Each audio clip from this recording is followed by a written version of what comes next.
Israël a délivré un nombre sans précédent de permis de déplacement aux chrétiens basés à Gaza pour la fête de Pâques. Et cela leur permettra de passer leurs vacances avec les membres de leur famille et se trouvant en Cisjordanie.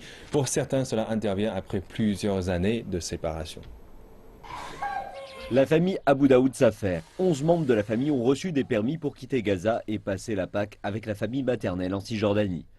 Ils ne se sont pas vus depuis 8 ans. Je viens de rencontrer mon arrière-petit-fils pour la première fois. Les autorités israéliennes contrôlent le flux de personnes entrant et quittant Gaza.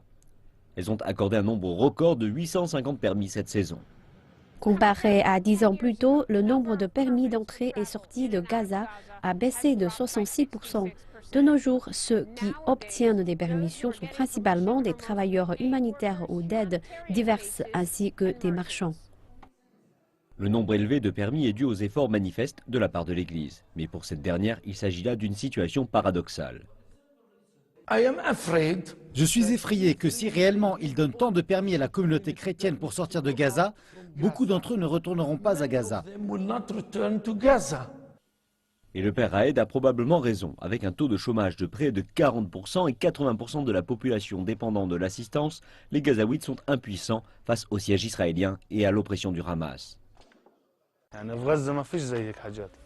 C'est un peu comme être dans un monde différent ici. Il n'y a rien comme cela à Gaza. La liberté, la nature, c'est magnifique. Et voir ma grand-mère de nouveau après 8 ans, c'est merveilleux. Et pour sa grand-mère également, elle espère qu'il ne faudra pas attendre encore 8 années avant que la famille soit de nouveau réunie. C'est très difficile pendant les vacances quand j'ai tous ces souvenirs.